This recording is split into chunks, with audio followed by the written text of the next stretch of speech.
Assalamualaikum warahmatullahi wabarakatuh. Selamat datang di channel saya, Kurnianiti Chandrawati. Dan di video kali ini, saya akan menjelaskan tentang pengenalan internet.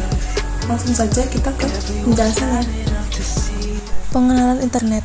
Internet atau Interconnected Network adalah jaringan komunikasi global yang menghubungkan komputer dan jaringan komputer secara global dengan menggunakan protokol TCP atau IP yang memungkinkan kita berbagi informasi dan berkomunikasi dari mana saja dan dengan siapa saja. Komponen-komponen internet ada 1. LAN atau Local Area Network, 2. Ada MAN atau Metropolitan Area Network, dan 3. ada WAN yaitu Wide Area Network. Yang pertama adalah Local Area Network. LAN merupakan jaringan yang menghubungkan komputer-komputer atau perangkat akhir end device dalam area yang kecil. LAN biasanya dikelola oleh suatu organisasi atau individu. Contoh dari LAN adalah jaringan kampus, jaringan rumah, kantor, dan lainnya. MAN atau Metropolitan Area Network adalah jaringan yang area cangkupannya lebih luas dibanding LAN, biasanya mencakup antar kota, kabupaten, dan provinsi.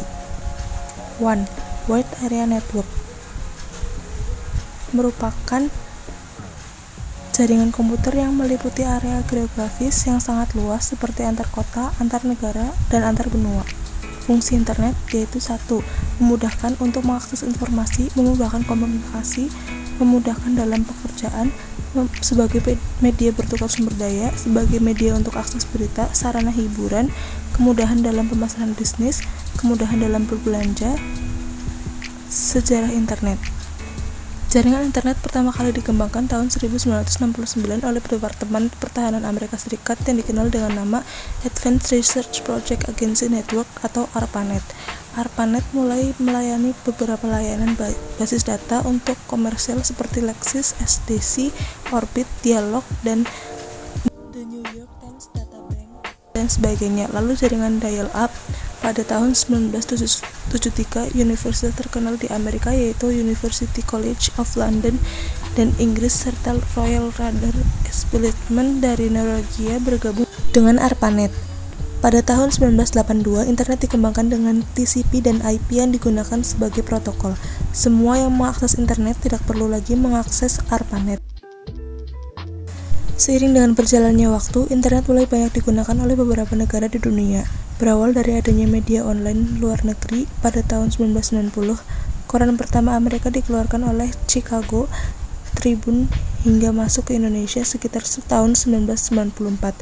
Sebelumnya, beberapa perguruan tinggi seperti Universitas Indonesia telah terlebih dahulu tersambung dengan jaringan internet melalui gateway yang menghubungkan universitas dengan network di luar negeri. Dampak internet. Pemakaian internet dapat dikatakan sebagai bagian dari kegiatan sehari-hari, terutama ketika pandemik seperti ini. Banyak pekerjaan sekolah, kuliah, dan akses-akses tempat umum dialihkan melalui media sosial yang berarti membutuhkan internet. Meskipun terkadang tidak menyadarinya, tetapi kita sebagai pengguna internet pasti pernah merasakan dampak negatif dan dampak positif dari penggunaan internet. Dampak positif internet. 1. Menambah wawasan dan pengetahuan. 2. Memudah mencari lowongan pekerjaan. 3. Mudah melakukan transaksi dan berbisnis. 4. Internet aktif 24 jam dapat diakses kapan saja, di mana saja, dan oleh siapa saja. 5. Banyak konten untuk hiburan. 6. Mengenal budaya baru. 7. Internet dapat digunakan oleh semua platform dan tempat untuk menghasilkan karya. 8. Mendapat kenalan baru. 9. Banyak layanan umum termasuk layanan pemerintah. Dampak negatif internet. 1.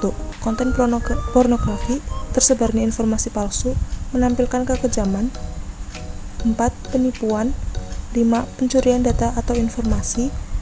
6. Perusakan data atau informasi. 7. Pengetahuan yang ada di internet sering disalahgunakan. 8. Layanan yang ilegal di internet. 9. Virus, malware, spam, dan lain-lain. Implementasi internet.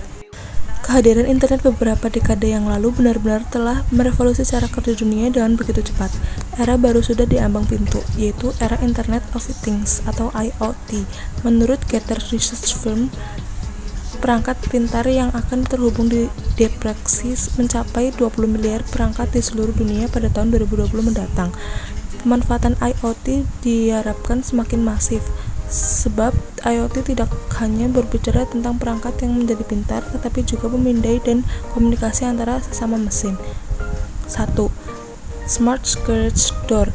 Seperti namanya, sistem bernama Smart Garage Door merupakan sistem IoT yang dapat memonitor status pintu garasi sekaligus membuka dengan fitur scan sidik jari. Apabila menetapkan sistem ini, Anda bisa memonitor garasi dimanapun berada melalui ponsel. Sistem e-tilang. Penerapan sistem tilang ini menerapkan banyak CCTV di setiap lampu merah dan persimpangan kota yang dimana terkoneksi dengan data center di kepolisian yang merekam nomor polisi pelanggar lalu mencocokkannya dengan BPKB pengguna, lalu polisi akan mendatangi rumah pelanggar lalu melakukan tilang. Yang ketiga ada waste management. Waste management untuk memonitor volume sampah di suatu tempat penampungan yang bisa dipantau dari jarak jauh. Petugas kebersihan tak perlu mendatangi tempat sampah warga untuk memeriksa karena terbantu adanya Internet of Things pada perangkat smartphone dan sistem sensor yang terdapat pada truk sampah. Terima kasih. Nah, itu tadi dia penjelasan tentang pengenalan internet, mulai dari pengertian, fungsi, dan dampak, baik dan buruk, serta implementasinya. Semoga bermanfaat. Wassalamualaikum warahmatullahi wabarakatuh.